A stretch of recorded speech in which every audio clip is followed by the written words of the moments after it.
നാടകം കാണാൻ ഒന്നും നാടകവേദിയിൽ സ്ഥലം ഉണ്ടാവാറില്ല.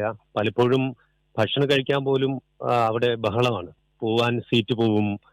അങ്ങനെ നാടകവേദിയിലേക്ക് കേരളത്തിൽ അങ്ങോളം ഇങ്ങോളമുള്ള, കേരളത്തിൽ മാത്രമല്ല പലപ്പോഴും വിദേശ രാജ്യങ്ങളിൽ പോലും ലീവ് എടുത്ത് വരുന്ന ആളുകളുണ്ട്. അത്രത്തോളം നാടകത്തെ ഇഷ്ടപ്പെടുന്ന ഒരുപാട് ജനങ്ങൾ തിങ്ങിക്കൂടുന്ന സ്ഥലമാണ് നാടകവേദി.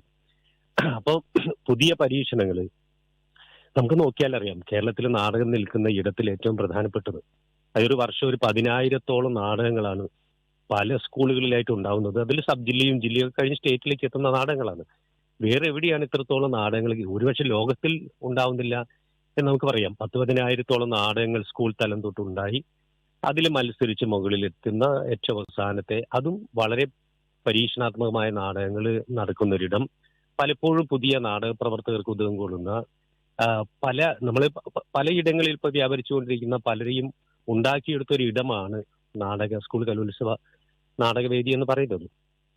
തീർച്ചയായിട്ടും അത് വലിയൊരിടമാണ്, നാടകക്കാർ ആശ്രയിക്കുന്ന ഒരിടമാണ്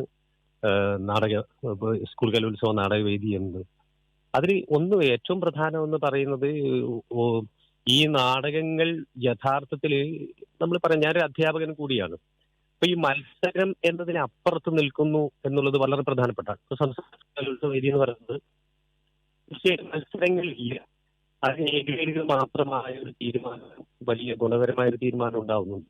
അവിടെ മത്സരത്തിനപ്പുറത്ത് എല്ലാവരും നാടകോത്സവം പോലെ പല നാടക സംവിധായകരുടെയും നാടകങ്ങൾ വന്ന് കാണുക, പല കുട്ടികളുടെയും നാടക അഭിനയങ്ങൾ കാണുക. മനുഷ്യനെ, അതായത് അതിൽ മുതിർന്നവരാണ് കൂടുതൽ ഉണ്ടാവുക എന്ന് അത് പക്ഷേ നമുക്കൊരു വിരോധാഭാസം പോലെ തോന്നുന്നുണ്ട്. സംസ്ഥാന സ്കൂൾ കലോത്സവ വേദിയിൽ കുട്ടികളുടെ നാടകങ്ങൾ കാണുന്നത് അവിടെ ഇരിക്കുന്ന സദസ്സിൽ ആകെ നമുക്ക് കാണുന്ന 10-100 കുട്ടികൾ മാത്രമായിരിക്കും.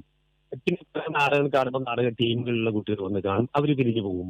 പക്ഷെ സ്ഥിരമായിട്ടിരിക്കുന്നത് നാടകത്തിലെ മുതിർന്നവരാണെന്നുള്ളത്. മുതിർന്നവരെ സംബന്ധിച്ചോളം അവരുടെ ജീവിതത്തിലെ കുട്ടിക്കാലത്തെ അത് തന്നെയാണ്. അത് കുട്ടിക്കാലത്തെ തന്റെ ഉള്ളിലെ കുട്ടിയെ ഒന്നെടുത്ത് പുറത്തെടുത്തിട്ട് പുതിയ കാലത്തെ കുട്ടിയോട് ചേർത്ത് വെച്ച് അവരെ കണ്ട് ആനന്ദിക്കാനുള്ള, അവരുടെ അഭിനയശീല, അവരെ ചാരുതയെ അറിയാനുള്ള, ആ പ്രകടനത്തെ അറിയാനുള്ള, തന്റെ ഉള്ളിലെ കുട്ടിയെ ഒന്നുകൂടി ഓമനിക്കാൻ, അതിലെ ആനന്ദം കൊള്ളാൻ വേണ്ടി വന്നിരിക്കുന്ന നാടക പ്രവർത്തകരുണ്ട്. പ്ലസ് നാടകം എന്ന് പറയുന്നത് സമൂഹത്തിലെ വലിയ തരത്തിലുള്ള ചൂണ്ടുവലകയായി നിൽക്കുന്ന ഒന്ന് തന്നെയാണ്. പല വിഷയങ്ങൾ എടുക്കുന്നു, പരീക്ഷണാത്മകമായി പല വിഷയങ്ങളെയും കൈകാര്യം ചെയ്യുന്നത്, പല രാഷ്ട്രീയങ്ങളും അതിൽ ഉന്നയിക്കപ്പെടുന്നുണ്ട്. ഇങ്ങനെയൊക്കെ കുട്ടികളുടേതായ രീതിയിൽ കുട്ടികൾ ലോകത്തുനിന്ന് കഥ പറയാൻ വരുന്ന ഒരു നാടകോത്സവ വേദിയാണ്. പക്ഷെ അതിൽ നമ്മൾ ശ്രദ്ധിക്കേണ്ട ഒരു കാര്യം, ഇത്തരത്തിൽ മുതിർന്നവരാണെന്ന് അറിയുന്നതുകൊണ്ട്, ഞാൻ വീണ്ടും പറയുന്ന ഞാൻ അധ്യാപകനായിക്കൊണ്ട് പറയാം, നമ്മുടെ ക്ലാസ് മുറി ചൈൽഡ് സെന്റേഡ് ആണ്. കുട്ടികളിൽ കേന്ദ്രീകരിക്കപ്പെടുന്ന ക്ലാസ് മുറികളാണ് ഇപ്പോൾ. അപ്പോൾ ക്ലാസ് മുറിയിൽ കുട്ടിയിൽ ഉണ്ടാക്കപ്പെടുകയാണ് വിദ്യാഭ്യാസം നമ്മൾ കൊടുക്കുന്നത്. അവരിൽ നിന്ന് എങ്ങനെ അവരെ കണ്ടെടുക്കാനുള്ള ശ്രമമാണ് നമ്മൾ നടക്കുന്നത്. പക്ഷെ പലപ്പോഴും നാടകോത്സവത്തിൽ, എല്ലാ നാടകങ്ങളും അല്ല, പല നാടകങ്ങളും പഴയതുപോലെ തന്നെ ഒരുപക്ഷെ കുട്ടികളെ ഒരു സ്ക്രിപ്റ്റ് കൊണ്ടുവന്ന് അത് ഡയലോഗ് കൊടുത്തിട്ട് അവരെ പഠിപ്പിച്ചിട്ട് ഒരു ഫാക്ടറി പ്രൊഡക്ഷൻ പോലെ ആക്കുന്നുണ്ട്. എന്ന് പറഞ്ഞാൽ കുട്ടികൾ തൊഴിലാളികളാക്കി മാറ്റുക. സംവിധായകൻ തൊഴിലാളിയാക്കി മാറ്റുമ്പോൾ അത് കുട്ടിയുടെ അല്ലാതാവുന്നു എന്നുള്ളതാണ്. അപ്പൊ മത്സരവേദിയുടെ അപകടം കൂടി അങ്ങനെയുണ്ട്. കാരണം പല ആളുകളും അവർക്ക് കിട്ടാവുന്ന സമയങ്ങളിൽ ചുരുങ്ങിയ സമയത്ത് നിന്നൊക്കെ ചെയ്തിട്ട് അതും ഒരുപക്ഷെ സംവിധായകർക്ക് വരുന്ന അപാകതയുമുണ്ട്. അവരെ പഠിപ്പിക്കുക എന്നുള്ളൊരു ശീലം നാടകത്തിൽ നമ്മൾ കാണുന്നുണ്ട്. ആ പഠിപ്പിക്കൽ ശീലം തീർച്ചയായിട്ടും നാടകോത്സവത്തിൽ നിന്ന് ഒഴിവാക്കേണ്ടതാണ്. അവരിൽ നിന്ന് ചൈൽഡ് സെന്റേഡ് ക്ലാസ് മുറിയെ പോലെ തന്നെ ചൈൽഡ് സെന്റേഡ് ആയിട്ടുള്ള ഒരു റിഹേഴ്സൽ ക്യാമ്പ് തീർച്ചയായിട്ടും നമുക്ക് കിട്ടേണ്ടതുണ്ട്.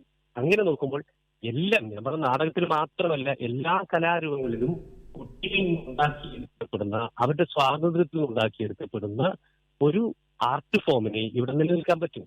അങ്ങനെ അത്തരം ആർട്ട് ഫോമിന് മാത്രമേ കുട്ടിക്ക് ജീവിതത്തിൽ എന്തെങ്കിലും കൊടുക്കാൻ പറ്റൂ എന്നുള്ളത് വളരെ കൃത്യമാണ്. നാടകാഭിനയമാവട്ടെ അവരുടെ സർഗാത്മകമായ അഭിനയമായിരിക്കണം. ഒരിക്കലും സംവിധായകൻ, പലപ്പോഴും നമ്മൾ കാണുന്ന ശീലമുണ്ട്, സംവിധായകൻ ചെയ്ത് കാണിച്ചു കൊടുക്കും. ചെയ്ത് കാണിക്കുന്ന ഒരു അഭിനയ രീതിയെ കോപ്പി ചെയ്യുന്ന ഒരു കുട്ടി ജീവിതത്തിൽ എന്താവുന്നു നമ്മൾ ആലോചിക്കേണ്ടതുണ്ട്. ആ കുട്ടി ഒന്നും ആവില്ല. അവരുടെ സ്വാതന്ത്ര്യമല്ല, അത് അവരുടെ അഭിനയമല്ല. സംവിധായകൻ കൊടുക്കുന്ന ഡയലോഗ് ഛർദ്ദിക്കുന്ന കുട്ടി ഒരിക്കലും ഒന്നും ആവുന്നില്ല. അവൻ ആ സാഹിത്യത്തിലൂടെ കടന്നു പോകുന്നില്ല, ആ വിഷയത്തിലൂടെ കടന്നു പോകുന്നില്ല. അത് തീർച്ചയായിട്ടും മുതിർന്നവൻ്റെതായിട്ട് മാറുന്നുണ്ട് എന്നുള്ളതാണ് സത്യം. അപ്പൊ കലോത്സവ നാടകവേദി മുതിർന്നവൻ്റെതായി മാറാതിരിക്കാൻ വേണ്ടി എപ്പോഴും നാം ശ്രദ്ധിക്കേണ്ടതുണ്ട്. എങ്കിൽ മാത്രമേ നാം മുന്നോട്ട് വെക്കുന്ന നമ്മുടെ ആഗ്രഹങ്ങൾ അല്ലെങ്കിൽ കലോത്സവം എന്തിനു എന്നുള്ള ചോദ്യത്തിന് വളരെ പ്രധാനപ്പെട്ട ഉത്തരം ഉണ്ടാവും. അപ്പൊ ചൈൽഡ് സെന്റഡ് ആയിട്ട് മാറാനുള്ള മത്സരവേദിയാണെങ്കിൽ, അപ്പൊ ഞാൻ പറയുന്നത് മത്സരത്തിൽ സബ് ജില്ല ജില്ലയൊക്കെ മത്സരവേദിയാണ്. സ്റ്റേറ്റിലെത്തുമ്പോൾ നമ്മൾ മത്സരങ്ങളില്ലാതെ ഗ്രേഡുകളിലേക്ക് കൊണ്ടുപോകുന്ന ഒരു സിസ്റ്റമാണല്ലോ.